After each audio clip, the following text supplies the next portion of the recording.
ದಕ್ಷಿಣ ಕನ್ನಡ ಜಿಲ್ಲೆಯಲ್ಲಿ ಈ ಥರ ಒಂದು ಇಫ್ತಾರ್ ಕೂಟ ಯಾರು ಏರ್ಪಡಿಸಲಿಕ್ಕಿಲ್ಲ. ಅದೆಲ್ಲ ಇಷ್ಟು ಅಚ್ಚುಕಟ್ಟಾಗಿ ಇಷ್ಟು ಜನರಿಗೆ ಒಂದೇ ಟೈಮಲ್ಲಿ ಒಂದೇ ವಕ್ತಲ್ಲಿ ಸಿಗುವುದಂದರೆ ಭಾರಿ ಒಂದು ಆಶ್ಚರ್ಯವೇ ಆಗ್ತದೆ. ಅಂದರೆ ಈ ಡಾಕ್ಟರ್ ಮೋಹನ್ಲಾಲ್ ವೈದ್ಯರಲ್ಲ ಭಾರಿ ಒಳ್ಳೆ ಪರ್ಫೆಕ್ಟ್. ದೇವರಲ್ಲಿ ಅವರಿಗೆ ಆಯುಷ್ಯವನ್ನು 100 ವರ್ಷ 110 ವರ್ಷ ಆಯುಷ್ಯವನ್ನು ಕೊಡಲಿ ಎಂದು ನಾವು ದೇವರಲ್ಲಿ ಪ್ರಾರ್ಥಿಸ್ತಾ ಇರ್ತೇನೆ. ನಾವು ಜನಾಂಗಕ್ಕೆ ಸಂಘರ್ಷ ಬರುವ ಹಾಗೆ, ಅಂತರ ಬರುವ ಹಾಗೆ, ಕಂದಕ ಬರುವ ಹಾಗೆ ಮಾಡಬಾರ್ದು. ಒಂದು ಮನಸ್ಸನ್ನು ಕಟ್ಟುವ, ಎಲ್ಲ ಜನಾಂಗವನ್ನು ಒಟ್ಟು ಸೇರಿಸುವ ಕೆಲಸ ನಾವು ಮಾಡಬೇಕಾದ್ದು ನಮ್ಮ ಕರ್ತವ್ಯ. ಆಳ್ವರ ಮೇಲಿನ ಪ್ರೀತಿ, ಅವರಿಟ್ಟಿರುವ ಎಲ್ಲರೊಂದಿಗೆ ಬಾಂಧವ್ಯ, ಮಾನವೀಯತೆ, ಇದು ಇಲ್ಲಿ ಎತ್ತಿ ತೋರಿಸುವಂಥ ಒಂದು ಕಾರ್ಯಕ್ರಮ ಅಂತ ಹೇಳಿದರೆ ಖಂಡಿತ ತಪ್ಪಾಗಲಿಕ್ಕಿಲ್ಲ. ಧೈರ್ಯದಿಂದ ಈ ಕಾರ್ಯಕ್ರಮವನ್ನು ಆಯೋಜಿಸಿ ಈ ದೇಶಕ್ಕೆಲ್ಲ ಪ್ರಪಂಚಕ್ಕೆ ಒಂದು ದೊಡ್ಡ ಸಂದೇಶವನ್ನು ಸಾರಿದ ಮೋಹನ್ಲಾಲ್ ಅವರಿಗೆ ಮತ್ತೊಮ್ಮೆ ನಾನು ದೊಡ್ಡ ಸೆಲ್ಯೂಟನ್ನು ಕೊಡ್ತಾ ಇದ್ದೇನೆ. ವೀಕ್ಷಕರೇ, 22ನೇ ವರ್ಷದ ಆಳ್ವಾಸ್ ಇಫ್ತಾರ್ ಕೂಟಕ್ಕೆ ನಾನಿವತ್ತು ಬಂದಿದ್ದೇನೆ. ಈ ಒಂದು ಇಫ್ತಾರ್ ಕೂಟದ ರೂವಾರಿ ಆಗಿರುವಂತಹ doctor M Mohan Alva sir ನಮ್ಮ ಜೊತೆಗಿದ್ದಾರೆ. ಅವರನ್ನು ಮಾತಾಡಿಸುವ. ಸರ್, ಈಗ ಇಷ್ಟೊಂದು ಅದ್ದೂರಿಯಾಗಿ ಇಫ್ತಾರ್ ಕೂಟ ನೀವು ನಡೆಸ್ತಾ ಇದ್ದಾರಾ? ಪ್ರತಿ ವರ್ಷ ನಡೆಸ್ತಾ ಇದ್ದೀರಾ? ಏನು ಸರ್ ಉದ್ದೇಶ? ಸೌಹಾರ್ದತೆಯಿಂದ ಬದುಕಬೇಕು ಎಂಬುದೇ ನಮ್ಮ ದೇಶದ ಎಲ್ಲ ಮತಧರ್ಮಗಳು ಹೇಳಿದ್ದು ಅದನ್ನೇ. ಅದು ಯಾವುದೇ ಮತಧರ್ಮ ಇರಲಿ, ಪ್ರತಿಯೊಂದು ಮತಧರ್ಮವು ಹೇಳಿದ್ದು ಸಂಘರ್ಷದಲ್ಲಿ ಬದುಕಬೇಕು ಎಂಬುದು ಅಲ್ಲ. ಎಲ್ಲರೂ ಪ್ರೀತಿಯಿಂದ ಸಹಬಾಳ್ವೆಯಿಂದ ಬದುಕಬೇಕು. ಅವರವರ ಮತಧರ್ಮವನ್ನು ಗಂಭೀರವಾಗಿ ತೆಗೆದುಕೊಂಡು ಅದರಲ್ಲಿ ಸಂಪೂರ್ಣ ತೊಡಗಿಸಿಕೊಳ್ಬೇಕು. ಇದು ಜೀವನದ ಒಂದು ನಮ್ಮ ಅವಿಭಾಜ್ಯ ಅಂಗ. ಇವತ್ತು ಎಷ್ಟೋ ದೇಶದಲ್ಲಿ ತನ್ನ ಬದುಕಿನೊಟ್ಟಿಗೆ ಅವರವರು ಪೂರ್ವಜರು ಹಾಕಿಕೊಟ್ಟಂಥ ಮತಧರ್ಮಗಳು ಇವತ್ತು ದೂರವಾಗಿದೆ. ಆದರೆ ನಮ್ಮ ದೇಶದಲ್ಲಿ ಇವತ್ತು ಎಲ್ಲ ಜನಾಂಗದವರು, ಎಲ್ಲ ಮತಧರ್ಮದವರು ಕೂಡ ಜೀವನದೊಂದು ಅವಿಭಾಜ್ಯ ಅಂಗವಾಗಿ ಇಟ್ಕೊಂಡು ಹೋಗಿದ್ದಾರೆ. ಇದನ್ನು ನಾವು ಉಳಿಸ್ಕೊಂಡು ಹೋಗಬೇಕಾದ ನಮ್ಮ ಕರ್ತವ್ಯ. ಅದು ಯಾಕೆಂತ ಹೇಳಿದರೆ, ಧರ್ಮವೇ ನಮ್ಮನ್ನು ಕಾಪಾಡೋದು. ನಮ್ಮ ಎಲ್ಲ ಬದುಕಿನಲ್ಲಿ ಆ ವಿಚಾರದಿಂದ, ಆ ಒಳ್ಳೆಯ ವಿಚಾರದಿಂದ ನಾನು ಹೇಗೆ ಬದುಕಬೇಕು ಎಂಬುದನ್ನು ಭಾಳ ಸುಂದರವಾಗಿ ಎಲ್ಲ ಮತಧರ್ಮಗಳು ಹೇಳಿದ್ದಾರೆ. ಖಂಡಿತ ಒಂದು ಸಾರ್ಥಕವಾದ ಮನೋಧರ್ಮ ನಮಗೆ ಆಗ್ತದೆ. ಎಷ್ಟೋ ಇಂಥ ಕೆಲಸವನ್ನು ಮಾಡಿದಾಗ ಪ್ರತಿ ಸಂದರ್ಭದಲ್ಲೂ ನನಗೆ ಅನ್ನಿಸೋದು ಇಷ್ಟೇ, ಬಹಳ ಒಂದು ಸಾರ್ಥಕತೆ, ಧನ್ಯತೆ ನಮಗೆ ಬರ್ತಾ ಇದೆ. ನಾವು ಯಾವುದೂ ಇದನ್ನು ಆಲೋಚನೆ ಮಾಡಬಾರ್ದು. ನಮ್ಮ ಕೆಲಸ ಅದು ದೇವರು ಮೆಚ್ಚುವ ಕೆಲಸ ಆದರೆ, ಅದು ಸರಿಯಾದ ದಾರಿಯಲ್ಲಿ ಆದರೆ ಅದನ್ನು ನಾವು ಮಾಡ್ತಾ ಮಾಡ್ತಾ ಮಾಡ್ತಾ ಹೋಗಬೇಕು. ಅದಕ್ಕೆ ಯಾವುದೂ ವಿಚಲಿತರಾಗಬಾರ್ದು ಅಷ್ಟೇ. ಮುಂದಿನ ವರ್ಷದಿಂದ ಇದು ಮುಂದುವರಿಯುತ್ತಾ?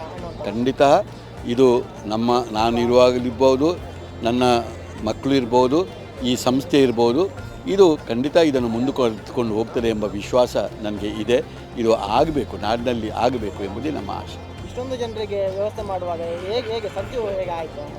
ಎಲ್ಲ ಇಲ್ಲಿದ್ದಂಥ ಅಬುಲಾಲ್ರಿದ್ದಾರೆ, ಎಷ್ಟು ಮಂದಿ ಈಗ ಎಲ್ಲ ನಮ್ಮ ಸಮಾನ ಮನಸ್ಕರು ಎಲ್ಲರೂ ಸೇರಿಕೊಂಡು ಬಹಳ ವ್ಯವಸ್ಥಿತವಾಗಿ ಬಹಳ ದಿನದಿಂದ ಇದನ್ನು ಮಾತಾಡಿಕೊಂಡು ಎಲ್ಲ ಮಾಡಿಕೊಂಡು ಈಗ ಇಷ್ಟು ಜನ ಸೇರುವಾಗ ಎಷ್ಟು ಜನ ಊಟಕ್ಕೆ ಬರ್ತಾರೆ, ಅವರಿಗೆ ಒಂದು ಹೇಗೆ ಮಾಡೋದು, ಅಥವಾ ಒಂದು 6 ಬರುವಾಗ ಅವರಿಗೆ ವಜೋ ಮಾಡಲಿಕ್ಕೆ ಏನು ಮಾಡಬೇಕು, ಅದಕ್ಕೆ ಎಷ್ಟು ವ್ಯವಸ್ಥೆ ಆಗಬೇಕು, ಬಂದ ಮೇಲೆ ಒಂದು ಉಪವಾಸವನ್ನು ಬಿಡಬೇಕಾದ್ರೆ ಒಂದು 8,000 ಅದಕ್ಕಿಂತ ಮಿಕ್ಕಿ ಜನ ಬಂದಾಗ ಅವರಿಗೆ ನಾವು ಹೇಗೆ ಮಾಡಬೇಕು, ಒಂದು ಟೇಬಲ್ನಲ್ಲಿ ಎಷ್ಟು ಜನ ಕೂತ್ಕೊಳ್ತಾರೆ, ಈ ಲೆಕ್ಕಾಚಾರ ನಾವೆಲ್ಲ ಹಾಕಿ ಒಂದು ವೇಳೆ ಜನ ಹೆಚ್ಚು ಬಂದರೆ ಸಾಮೂಹಿಕವಾಗಿ ಒಂದು ಬುಫೆ ಸಿಸ್ಟಮ್ನಲ್ಲಿ ಕೂಡ ಅದನ್ನು ಕೊಟ್ಟು ಒಂದು ಆ ಉಪವಾಸವನ್ನು ಬಿಡೋದು ಹೇಗೆ, ಆಮೇಲೆ ಇಷ್ಟು ಜನರೆಲ್ಲ ಊಟ ಮಾಡುವಾಗ ಆಮೇಲೆ ಇವರೆಲ್ಲ ಸೇರಿಕೊಂಡು ಒಂದು ನಮಾಜ್ ಮಾಡೋದಿರ್ಬೋದು, ಅದಕ್ಕೆ ಗಂಡಸರು ಮಹಿಳೆಯರು ಕೂತ್ಕೊಳ್ಳಲಿಕ್ಕೆ ಎಲ್ಲೆಲ್ಲಿ ವ್ಯವಸ್ಥೆ, ಇದೆಲ್ಲ ಮುಗಿದ ಮೇಲೆ ಊಟೋಪಚಾರ ಮಾಡುವಾಗ ಒಂದು ಕೌಂಟರ್ನಲ್ಲಿ ಹೆಚ್ಚು ಅಂತ ಹೇಳಿದ್ರೆ 150-200 ಜನ ಹೋಗಲಿಕ್ಕೆ ಆಗೋದು.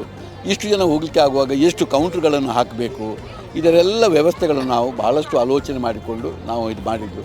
ಅದೆಲ್ಲವೂ ಅಚ್ಚುಕಟ್ಟಿನಿಂದ ನಡೆದದ್ದು ನನಗೆ ಭಾಳ ಸಂತೋಷವನ್ನು ಕೊಟ್ಟಿದೆ.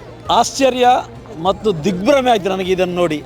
ಇಂಥ ಒಂದು ಅದ್ಭುತವಾದ ಕಾರ್ಯಕ್ರಮವನ್ನು ನಿಜಕ್ಕೂ ಆಯೋಜನೆ ಮಾಡಿದಂಥ ಮೋಹನ್ ಆಳ್ವರಿಗೆ really big salute. The great man.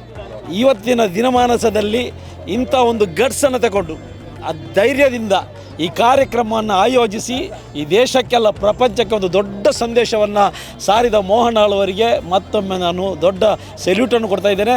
ಮತ್ತು ನಿಜಕ್ಕೂ ಇದು ಪ್ರೀತಿ ಹಂಚುವ ಕಾರ್ಯಕ್ರಮ, ಎಲ್ಲರನ್ನು ಒಟ್ಟುಗೂಡಿಸುವಂಥ ಕಾರ್ಯಕ್ರಮ, ಇದು ದೇಶ ಕಟ್ಟುವ ಕಾರ್ಯಕ್ರಮ ಅಂತ ಹೇಳ್ತಾ ಇದ್ದೇನೆ. ನಾನು ನಿಜಕ್ಕೂ ಹೇಳ್ತೇನೆ, ಇಷ್ಟು 1000 ಜನರನ್ನು ಬಂದಾಗ ನಾನು ಅದು ಏನಾಗಿ ಬಿಡ್ತದೋ ಅಂತ ಭಾವಿಸಿದ್ದೆ. ಆದರೆ ಅತ್ಯಂತ ಸುಂದರವಾಗಿ ವ್ಯವಸ್ಥೆಗೊಳಿಸಿ ಎಲ್ಲೂ ಕಡಿಮೆ ಇಲ್ಲದಾಗಿ ಪ್ರತಿ ಓರ್ವರಿಗೂ ಸಹ ಬಂದಂಥ ಪ್ರತಿಯೊಬ್ಬರನ್ನು ಅತ್ಯಂತ ತೃಪ್ತಿಪಡಿಸಿದಂಥ ಕೆಲಸವನ್ನು ಮಾಡಿದ್ದಾರೆ ಆಳ್ವರು. ಇದೊಂದು ನಿಜ ಹೇಳ್ತೇನೆ, ನಾನು ಅದೆಷ್ಟೋ ಇಫ್ತಾರ್ ಕೂಟಗಳಲ್ಲಿ ನಾನು ಭಾಗವಹಿಸಿದ್ದೇನೆ. ಆದರೆ ಆಳ್ವಾಸ್ನ ಈ ಇಫ್ತಾರ್ ಕೂಟ ಎಲ್ಲವನ್ನು ಮೀರಿಸಿದೆ ಮತ್ತು ದೊಡ್ಡ ಒಂದು ಬಾಂಧವ್ಯದ ಸಂದೇಶವನ್ನು ಈ ದೇಶಕ್ಕೆ ಕೊಟ್ಟಿದೆ. ನಿಜಕ್ಕೂ ಆಳ್ವಾಸ್ ಗ್ರೇಟ್. ಈಗಾಗಲೇ ನಾವು ಇಲ್ಲಿ ನೋಡಿದ್ದೇವೆ, ಹೆಚ್ಚಿನ ಸಂಖ್ಯೆಯ ಮಹಿಳೆಯರು, ಸುಮಾರು 10,000ಕ್ಕೂ ಹೆಚ್ಚಿನ ಜನರು ಇಲ್ಲಿ ಬಂದು ಉಪಹಾರ ಸ್ವೀಕರಿಸಿದ್ದಾರೆ. ರಂಜಾನ್ನ ಈ ಅತ್ಯಂತ ಕಠಿಣ ಒಂದು ಸಮಯದಲ್ಲಿ ಇಂಥ ಬಿಸಿಲು ಇದನ್ನು ಲೆಕ್ಕಿಸದೆ ಕೇವಲ ಇಲ್ಲಿ ಯಾರು ಕಾಟಾಚಾರಕ್ಕೆ ಬರಲಿಲ್ಲ ಅಥವಾ ಉಪಹಾರ ಸೇವಿಸಲಿಕ್ಕೆ ಅಂತ ಬರಲಿಲ್ಲ. ಆಳ್ವರ ಮೇಲಿನ ಪ್ರೀತಿ, ಅವರಿಟ್ಟಿರುವ ಎಲ್ಲರೊಂದಿಗೆ ಬಾಂಧವ್ಯ, ಮಾನವೀಯತೆ, ಇದು ಇಲ್ಲಿ ಎತ್ತಿ ತೋರಿಸುವಂಥ ಒಂದು ಕಾರ್ಯಕ್ರಮ ಅಂತ ಹೇಳಿದರೆ ಖಂಡಿತ ತಪ್ಪಾಗಲಿಕ್ಕಿಲ್ಲ. ಇಂಥ ಒಂದು ಅಭೂತಪೂರ್ವ ಕಾರ್ಯಕ್ರಮ ಇಡೀ ದೇಶದಲ್ಲಿ ನಮಗೆ ಎಲ್ಲಿಯೂ ನೋಡಲಿಕ್ಕೆ ಸಿಗಲಿಕ್ಕಿಲ್ಲ.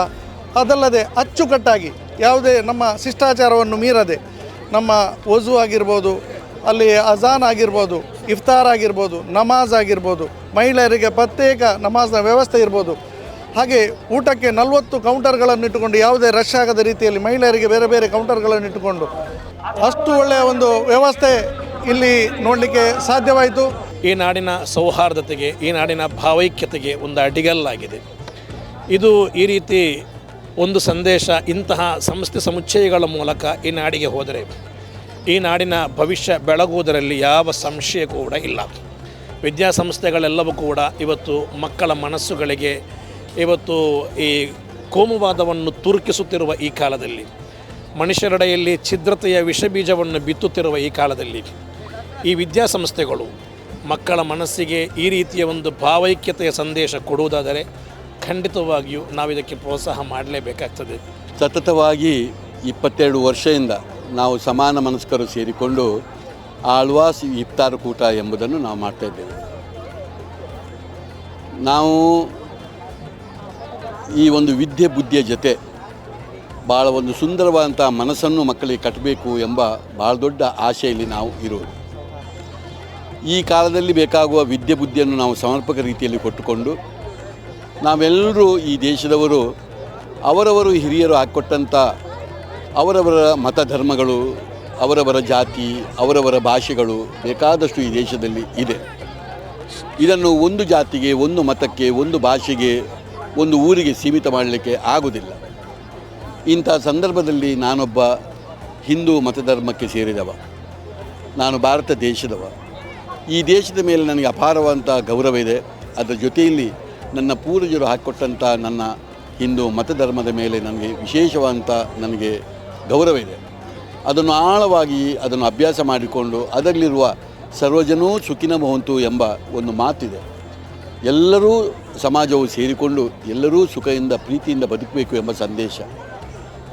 ಇದನ್ನು ಇಟ್ಕೊಂಡು ನಾವು ಈ ಒಂದು ಆವರಣದೊಳಗೆ ಒಂದು ದೀಪಾವಳಿ ಇರ್ಬೋದು, ಕ್ರಿಸ್ಮಸ್ ಇರ್ಬೋದು, ಇಫ್ತಾರ್ ಕೂಟ ಇರ್ಬೋದು, ಆಮೇಲೆ ಮಹಾವೀರ ಜಯಂತಿ ಇರ್ಬೋದು, ಇನ್ನು ಇದನ್ನು ಬಿಟ್ಟು ಒಂದು ಕೇರಳದ ಓಣಂ ಇರ್ಬೋದು, ಮಣಿಪುರ ಡೇ ಇರ್ಬೋದು, ಶ್ರೀಲಂಕನ್ ಡೇ ಇರ್ಬೋದು, ಸ್ವಾತಂತ್ರ್ಯೋತ್ಸವ ಇರ್ಬೋದು, ಗಣರಾಜ್ಯೋತ್ಸವ ಇರ್ಬೋದು, ಆಳ್ವಾಸ್ ವಿರಾಸತ್ ಇರ್ಬೋದು, ಆಳ್ವಾಸ್ ನುಡಿಸಿರ್ಬೋದು. ವರ್ಷದಾದ್ಯಂತ ಆಗಾಗ ನಾವು ಒಟ್ಟಾಗಿ ಇಲ್ಲಿ ಕಲಿಯುವ ಮಕ್ಕಳಿಗೆ ಮತ್ತು ಸಮಾಜಕ್ಕೆ ಒಂದು ಒಳ್ಳೆಯ ಸಂದೇಶವನ್ನು ಕೊಡುವಂಥ ಪದ್ಧತಿಯನ್ನು ಇಟ್ಕೊಂಡಿದ್ದೇವೆ.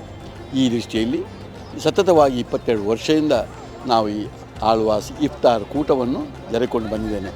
ಇವತ್ತು ಕೂಡ ಕೇವಲ ಒಂದು ಕರೆಯ ಮೇಲೆಗೆ ನಾನು ಯಾವುದೇ ಒಂದು ಇನ್ವಿಟೇಷನ್ ಮಾಡದೆ, ಯಾರ ಮನೆಗೂ ಹೋಗಿ ಆ ಇನ್ವಿಟೇಷನ್ ಕೊಡದೆ, ಕೇವಲ ಒಂದು ಕರೆಯಿಂದಾಗಿ, ಒಂದು ಪ್ರೀತಿಯಿಂದ, ಒಂದು ಶ್ರದ್ಧೆಯಿಂದ, ಒಂದು ನಂಬಿಕೆಯಿಂದ, ಒಂದು ವಿಶ್ವಾಸದಿಂದ ಹೇಗೆ ಒಟ್ಟಾಗ್ತಾರೆ ಎಂಬುದನ್ನು ತೋರಿಸುವಂಥ ಇವತ್ತಿನ ಇಫ್ತಾರ್ ಕೂಟ ಒಂದು ಪ್ರೀತಿಯ ಕರೆಗೆ 12,000ಕ್ಕೂ ಮಿಕ್ಕಿದಂಥ ಸಮಾನ ಮನಸ್ಕರು ಬಂದು ಇಲ್ಲಿ ಸೇರುವುದು, ಎಲ್ಲರೂ ಅಚ್ಚುಕಟ್ಟದಿಂದ ಇದನ್ನು ನಡೆದು ಎಲ್ಲರೂ ಒಂದು ಪ್ರಸಾದದ ರೂಪದಲ್ಲಿ, ಈ ಕಾಲದಲ್ಲಿ ಊಟ ತಿಂಡಿಗೆ ಏನು ಕೊರತೆ ಇಲ್ಲ, ಆದರೆ ಒಂದು ಪ್ರಸಾದದ ರೂಪದ ಹಾಗೆ, ಒಂದು ದೇವಾಲಯದ ಪ್ರಸಾದ ರೂಪದ ಹಾಗೆ ಅದನ್ನು ಒಂದು ಊಟವನ್ನು ಮಾಡಿಕೊಂಡು ಅವರ ಭಾಳ ಕಟ್ಟುನಿಟ್ಟಾದಂಥ ಉಪವಾಸವನ್ನು ಬಿಡುವಂಥ ಕ್ರಮವನ್ನು, ಮತ್ತು ಅದಕ್ಕಿಂತ ಹಿಂದೆ ಎಲ್ಲ ಸಣ್ಣ ಮಕ್ಕಳು ಇರ್ಬೋದು, ಒಂದು ಮಾತೆಯರು ಮಹಿಳೆಯರು ಇರ್ಬೋದು, ಅಥವಾ ಎಲ್ಲರೂ ಒಂದು ಹಿರಿಯರಿರ್ಬೋದು, ಪ್ರತಿಯೊಬ್ಬರೂ ಒಂದು ಪ್ರೀತಿಯಿಂದ ಸೇರಿಕೊಂಡು ಆ ಸಂತೋಷದಲ್ಲಿ ಇರುವುದೇ ಒಂದು ಭಾಳ ದೊಡ್ಡ ಇದು ಸಂತೋಷ. ನಮಗೆಲ್ಲ ಬಹಳ ಸಂತೋಷ. ಇಂಥ ಒಂದು ಕೂಟದಲ್ಲಿ ನಾವು ಬಂದಿದ್ದೇವೆ. ಆಳ್ವಾಸ್ನವರ ನಮಗೆ ಭಾಳ ಸಂತೋಷ ಆಯಿತು. ಸಬ್ಕಾ ಸಾಥ್ ಸಬ್ಕಾ ವಿಕಾಸ್ ಎಂದು ಇವರು ಒಳ್ಳೇದು ಮಾಡಿದ್ದಾರೆ. ನಮ್ಮ ಕಾರ್ಯಕ್ರಮಗಳನ್ನು ನೀವು ನೋಡ್ತಾ ಇದ್ರೆ ನಮ್ಮ ಚಾನೆಲ್ ಅನ್ನ ಸಬ್ಸ್ಕ್ರೈಬ್ ಮಾಡಿ, ಪಕ್ಕದ ಬೆಲ್ ಐಕಾನ್ ಒತ್ತಿ ನಮ್ಮನ್ನ ಬೆಂಬಲಿಸಿ. ಹಾಗೆ ನಮ್ಮ ಕಾರ್ಯಕ್ರಮಗಳನ್ನ ಲೈಕ್ ಮಾಡಿ, ಕಮೆಂಟ್ ಮಾಡಿ, ಅದನ್ನ ಬೇರೆಯವರಿಗೂ ವಾಟ್ಸ್ಆಪ್ ಮೂಲಕ ಶೇರ್ ಮಾಡಿ. ನೀವು ಹೀಗೆ ಮಾಡಿದಾಗ ನಮ್ಮ ಚಾನೆಲ್ ಇನ್ನಷ್ಟು ಮತ್ತಷ್ಟು ಜನರಿಗೆ ತಲುಪಲು ನೀವು ನಮ್ಮೊಂದಿಗೆ ಸಹಕರಿಸಿದ ಹಾಗಾಗುತ್ತೆ. ಇದು ನೀವು ಯಾವುದೇ ಖರ್ಚಿಲ್ಲದೆ ಕೆಲವೇ ಸೆಕೆಂಡುಗಳಲ್ಲಿ ನೀಡಬಹುದಾದ ಸಹಕಾರ. ಧನ್ಯವಾದಗಳು.